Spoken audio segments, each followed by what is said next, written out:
I was taught from a very young age to just block out the noise and always dream big and believe that I can do anything I want to do.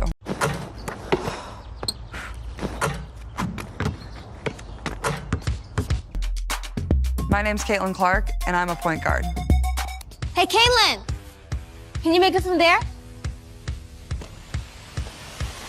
What's amazing about women's basketball is that we bring it all to the court. We bring that emotion, we bring that fire. That's how I've always played the game, and I think that's what makes it so fun. Most people think Nike commercials are just ads. Quick visuals, a catchy line, maybe a few celebrities, and then you move on. But this one was different, because Nike didn't actually sell anything in this spot. They revealed something, quietly, almost invisibly, and if you blinked, you missed what might be the biggest signal women's basketball has seen in decades. At first glance, it looked simple. A familiar setup, light-hearted doubt, someone asking a question they shouldn't ask, and then Caitlin Clark steps forward and does what she's done her entire life, lets the results speak.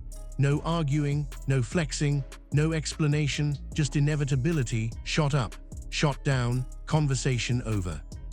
But that surface-level moment wasn't the point. Nike wasn't highlighting range. They weren't celebrating confidence. And they definitely weren't chasing viral humor. What they were doing was far more calculated. This was a message about power, about gravity, and about what happens when one player stops adjusting to the system and forces the system to adjust to her. Because Caitlin Clark isn't just changing how the game is played, she's changing how it's watched, how it's marketed, and how it's valued. And Nike knows exactly what that means. That's why the tone felt restrained. That's why the praise came last, not first. And that's why 2026 quietly entered the conversation without anyone spelling it out. This wasn't hype, it was positioning. And once you understand what Nike is really building around Caitlin Clark, the story stops being about a commercial and starts being about a shift that can't be reversed. Most viewers walked away thinking the message was obvious. Caitlin Clark can shoot from deep, logo range, no fear, end of story, but that interpretation misses what Nike was actually doing. The phrase, "from anywhere," was never about distance. It was about inevitability. Notice how the commercial is structured. Caitlin isn't introduced with hype or praise. There's no dramatic build-up, no announcer voice declaring greatness. Instead, doubt enters first. Casual doubt, smiling doubt, the kind of disbelief that pretends to be harmless but carries real weight. Someone asks if she can make it from there. Another voice laughs it off. No chance. That tone matters because it mirrors the exact way Caitlin Clark has been questioned at every stage of her career. Nike didn't invent that moment, they documented it, and that's the key difference. The brand understood that Caitlin doesn't thrive despite doubt, she thrives because it exists. That's why the shot comes after the skepticism. The result is never framed as surprising, it's framed as expected. That subtle choice changes everything. If Nike wanted to sell flash, they could have leaned into slow-motion celebrations, reaction shots, or exaggerated disbelief. Instead, they made the success feel routine. The shot drops, the conversation ends, and everyone moves on. That's not entertainment, that's normalization. Nike is telling you without saying it out loud that this isn't a moment anymore, it's a baseline. This is where the campaign becomes strategic. Nike has always understood that the most powerful athletes aren't just performers, they're reference points. They reset expectations. Once people stop asking if something will happen and start asking from where, the power dynamic has already shifted. Caitlin Clark occupies that space now. And look closely at who surrounds her in the ad. Recognizable faces, loud personalities, people who represent mainstream opinion, not experts, not coaches, casual observers. That choice wasn't accidental. Nike wasn't speaking to analysts. They were speaking to the crowd that still thinks disbelief is neutral. The real message of From Anywhere is this: the debate is over. The only variable left is location. And once that idea takes hold, it doesn't stay inside a commercial. It seeps into arenas, broadcasts, business meetings, and front offices. But this wasn't the first time Caitlin forced that kind of shift, and it definitely wasn't the most important one. Long before packed arenas, endorsement deals, and national debates, there was a driveway in Iowa that quietly explained everything about Caitlin Clark. No cameras, no audience, just uneven concrete, cold air, and a problem most kids would have worked around. The surface slanted. The space was limited. The three-point line didn't fully exist. And instead of adjusting her shots to fit the space, Caitlin decided the space was the problem. So she asked her dad to tear up the grass. Not to make it prettier, not to make it easier. She wanted more concrete, more room, a full three-point line, deeper range. That detail matters because it reveals something fundamental. Caitlin doesn't adapt to limits. She removes them. That mindset shows up everywhere in her career, long before anyone was counting points or tracking ratings. At every level, the pattern repeated. Coaches praised her confidence but questioned her style. Analysts admired the volume but doubted the sustainability. The criticism always sounded reasonable. Too small, too slow. That shot selection won't translate here. But those doubts were rooted in one assumption, that success required shrinking her game to fit the next stage. Caitlin never did that. She expanded instead. When people saw her pulling up from deep, they assumed recklessness. What they missed was precision, footwork dialed in, balance controlled, release consistent, shot selection calculated. This wasn't gambling. It was repetition stacking on itself until the outcome became predictable. And once predictability enters the picture, fear follows. Defenses tried everything. Sit back and she punished space. Step up and driving lanes opened. Trap high and the ball moved faster than help could recover. Press full court and legs burned out early. There was no clean answer because she wasn't attacking individual defenders. She was attacking structure. That's when preparation changed. Teams stopped asking how to guard her and started asking where she might shoot from. Scouting reports expanded. Practice drills shifted. Entire game plans bent around her presence. That's gravity, the kind statistics struggle to explain, but coaches feel immediately. Shots that once shocked crowds started feeling inevitable. Not exciting, expected. And expectation is dangerous, because once fans assume something will happen, attention locks in earlier and stays longer. The game starts moving around one player instead of against them. Nike noticed that before most people did, but the driveway story explains why. This wasn't a breakout moment. It was a long, deliberate build.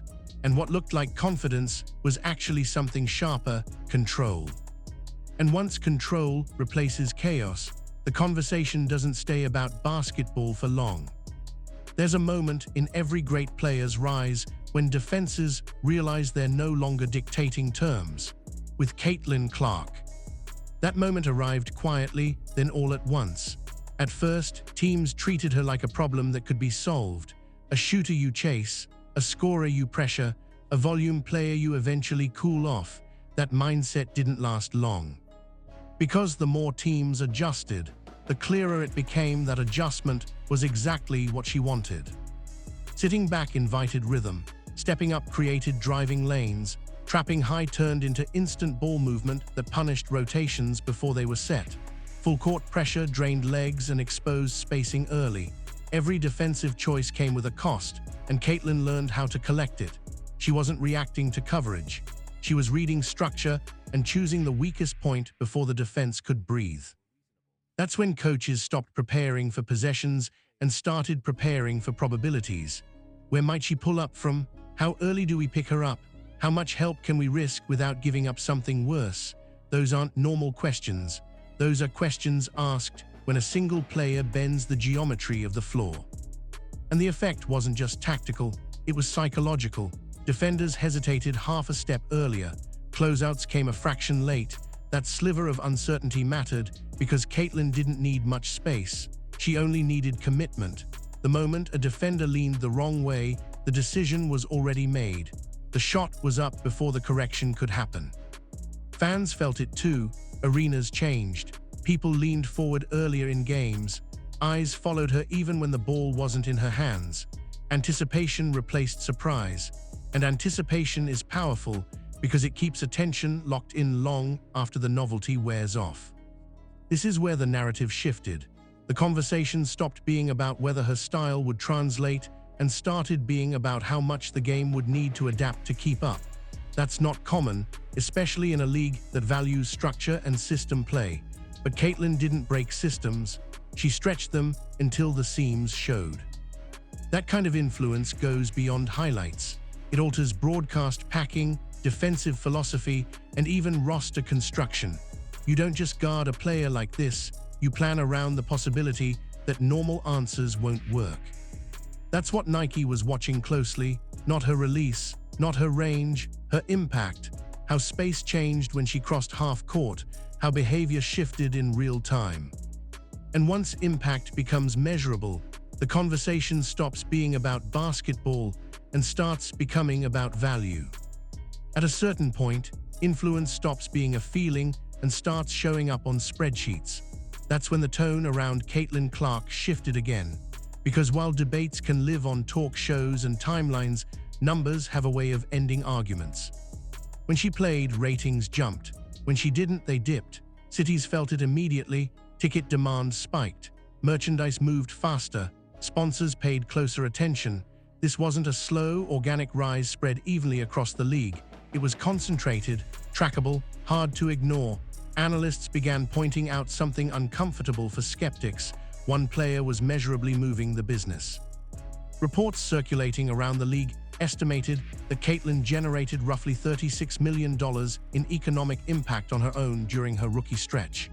That figure accounted for nearly a third of the league's total economic movement in that window, even with missed time.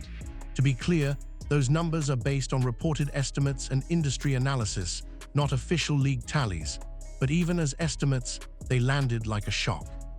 Because this wasn't popularity fades.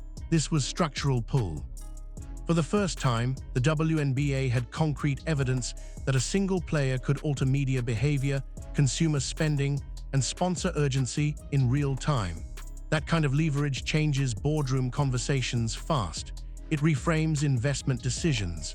It forces long-term thinking, and it makes brands reassess timing. That's when Nike did something unexpected. They slowed down. No leaks, no rushed rollout, no surprise drop chasing momentum. Instead, everything pointed toward patience, toward scale, toward a plan that extended beyond one season or one headline. Insiders began noting the timeline shift. Caitlin Clark's signature shoe wasn't coming immediately. It was being positioned for 2026. That delay wasn't hesitation, it was confidence. Nike has never treated its most important athletes as short-term plays. The brand understands that timing matters as much as talent. Launch too early and you cap the ceiling. Wait until the foundation is solid and you don't just sell a product, you define an era. By this point, the conversation around Caitlin had already evolved. It wasn't about whether she belonged.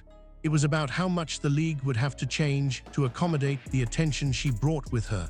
Once that reality hits paper, it doesn't vanish when the season ends. And that's when the focus shifted away from highlights and towards something bigger, a rollout designed not for speed, but for reach.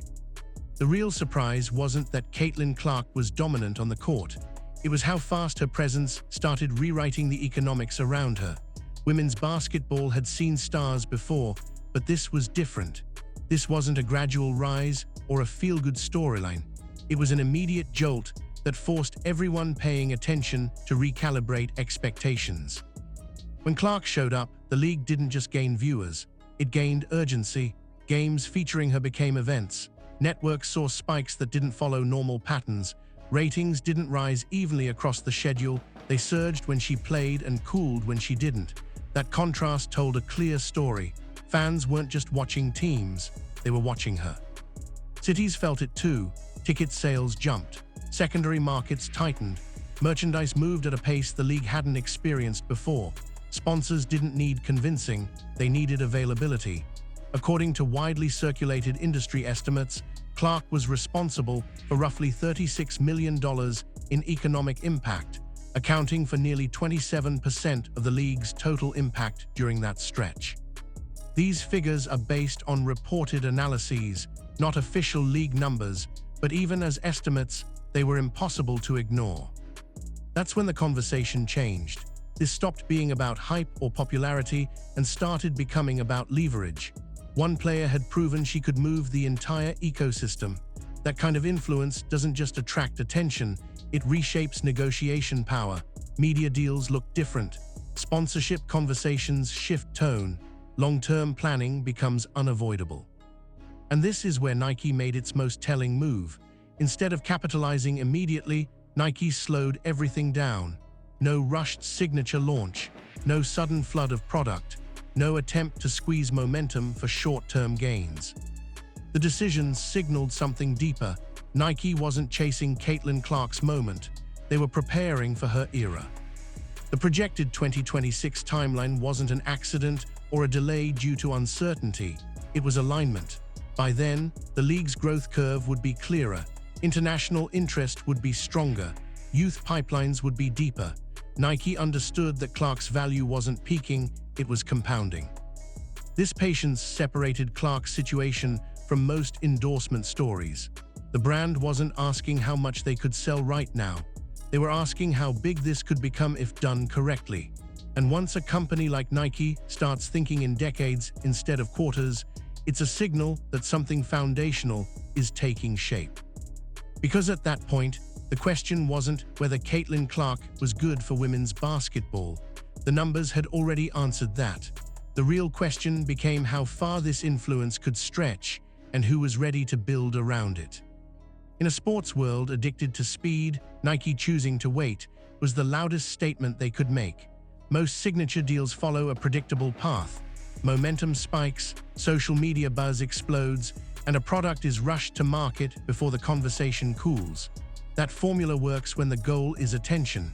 It fails when the goal is legacy. Nike wasn't interested in squeezing a moment out of Caitlin Clark. They were interested in building something that could last decades. That's why the 2026 timeline matters so much. It wasn't about recovery time, uncertainty, or market hesitation. It was about scale. Nike understood that Clark's influence wasn't maxed out yet. In fact, it was still expanding. League momentum was rising. Global eyes were starting to pay attention. Youth participation was shifting. Launching too early would have capped the ceiling before the foundation fully set. Nike's leadership hinted at this openly. Their messaging wasn't about stamping a name on a shoe. It was about building with her. That distinction matters. Caitlin didn't want a product that existed for collectors or hype culture. She wanted access. Gyms, youth programs, grassroots courts, international growth. This wasn't about exclusivity, it was about reach. That mindset runs against the grain of modern sneaker culture. Most signature shoes lean heavily into image, flashy colorways, loud branding, limited drops that inflate resale value. Caitlin pushed in the opposite direction. Her vision focused on usability, availability, and real-world impact. Shoes meant to be worn, not displayed. Meant to touch hardwood, not sit behind glass. Nike listened because the numbers already proved her influence was structural, not seasonal. Brands don't slow down for athletes they're unsure about. They slow down for athletes they believe can anchor an entire category. This approach also revealed something else. Nike wasn't just betting on Caitlin Clark as an individual. They were betting on what her presence unlocks around her. Teammates elevated, attention redistributed. The spotlight widened instead of narrowing. That's rare. Most stars pull everything inward. Caitlin stretches it outward. That's why patience made sense. Nike wasn't launching a shoe. They were aligning timing with a shift already underway. By 2026, the conversation wouldn't be about whether women's basketball deserved investment. It would be about how fast brands could keep up. And once that line is crossed, there's no rewinding the clock. What separates Caitlin Clark from most rising stars isn't just how she plays, it's how she handles influence once it arrives. When attention floods in, most athletes tighten their grip. They protect the spotlight. They centralize credit. Caitlin does the opposite. She distributes it. You see it in how she talks about teammates. You see it in how she plays. And you see it most clearly in how she approached her biggest off-court opportunity. The vision behind her signature Nike deal wasn't built around scarcity or hype. It was built around access. That's a quiet but radical choice in modern sports culture. Most signature shoes are designed to feel exclusive, limited drops, elevated prices, a sense that ownership equals status. Caitlyn rejected that logic early. This wasn't about creating an object people admire from a distance. It was about putting tools into hands that historically haven't had them. Youth gyms, community courts, programs that don't usually get first access to belief or resources. That philosophy aligns perfectly with how she plays. On the court, she doesn't hoard opportunity. She stretches the floor so others can operate. She lifts teammates instead of stacking numbers. The spotlight doesn't shrink around her, it expands. That's not accidental, it's intentional leadership. Around the league, people who study sports business have noticed. Some analysts believe her signature line could eventually reach nine-figure revenue and grow into one of the most powerful franchises in basketball, not just on the women's side. That kind of speculation is framed as projection, not fact, but projections like that only exist when the foundation is already solid. What makes this different is how Caitlyn talks about it. She rarely focuses on profit. She talks about reach. More revenue to her means more doors opened, more kids reached, more programs funded, more chances created where none existed before. That framing changes the stakes entirely. This is why Nike waited. Not because they needed proof she could sell, the numbers already showed that. They waited because scale only works when the mindset matches the mission. Launching too early would have turned this into another moment. Waiting turns it into infrastructure. Access over exclusivity also future-proofs the impact. It invites the next generation in instead of locking them out. It builds loyalty that lasts longer than trends. And it creates something far more durable than hype belief backed by opportunity. That's the real reason this story doesn't end with a shoe. It continues with who gets to pick up a ball next and who finally feels like the game was built with them in mind. By the time 2026 arrives, this story won't feel speculative anymore. It will feel obvious, because what's happening around Caitlyn Clark isn't momentum, it's confirmation. Women's basketball isn't asking for space now, it's taking it.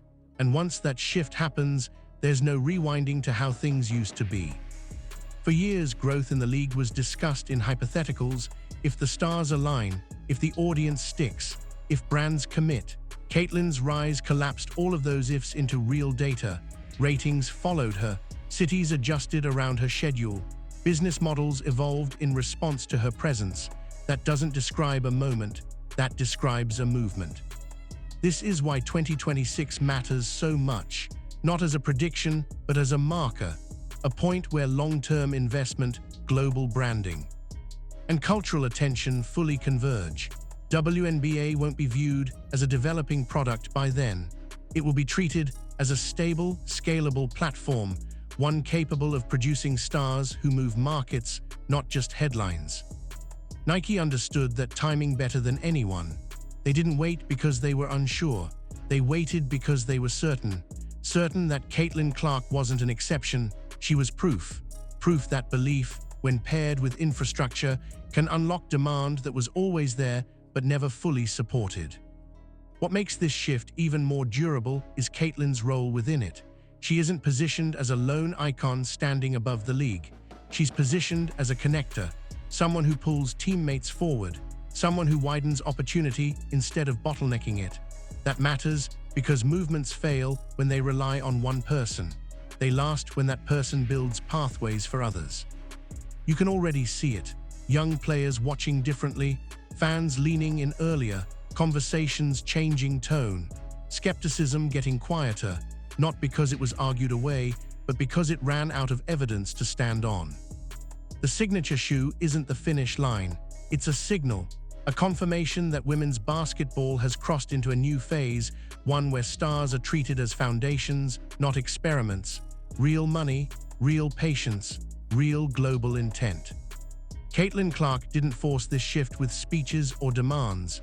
She did it the same way she's always done things, by showing up, repeating the work, letting results pile up until systems had no choice but to move. That's why this story doesn't really end here. It opens doors, raises expectations, and makes it impossible to look away the next time someone is underestimated, because now there's proof. And once proof exists, the future stops asking for permission. This was never just about a commercial, a shoe, or a hot stretch of games. What we've been watching is a recalibration, a sport adjusting to proof it can no longer ignore. Caitlin Clark didn't ask the system to change for her. She played in a way that made staying the same impossible. Every stage followed the same pattern. Doubt showed up first. It always does. Then came the work, repetitive, unglamorous, invisible to most people. Results followed not in flashes, but in consistency. That's why this moment feels different. It isn't hype chasing performance. Performance already happened. The world is just catching up. The signature Nike release isn't a finish line. It's a marker, a signal that women's basketball has crossed into a phase where stars aren't treated as experiments or exceptions. They're treated as foundations, real investment, real patience, real global intention. That shift didn't arrive overnight, and it didn't arrive by accident. What makes this story last is that it doesn't collapse inward. Caitlin Clark didn't build a spotlight for herself. She built something that pulled everything toward it. Teammates rose, the league stretched, fans leaned in earlier and stayed longer. Young players saw a future that felt reachable, not hypothetical, not because someone told them to believe, but because they were shown proof. That's the real legacy taking shape. Not records, not shoes, a repeatable pathway, from overlooked beginnings to undeniable presence, from doubt to opportunity, from one uneven driveway to global courts. And this is why the shift matters, because once belief is paired with infrastructure, it doesn't fade, it multiplies. Stories like this don't end cleanly, they open doors, they raise expectations, they make it harder to look away the next time someone is underestimated. By the time everyone agrees something has changed, the next chapter is already underway.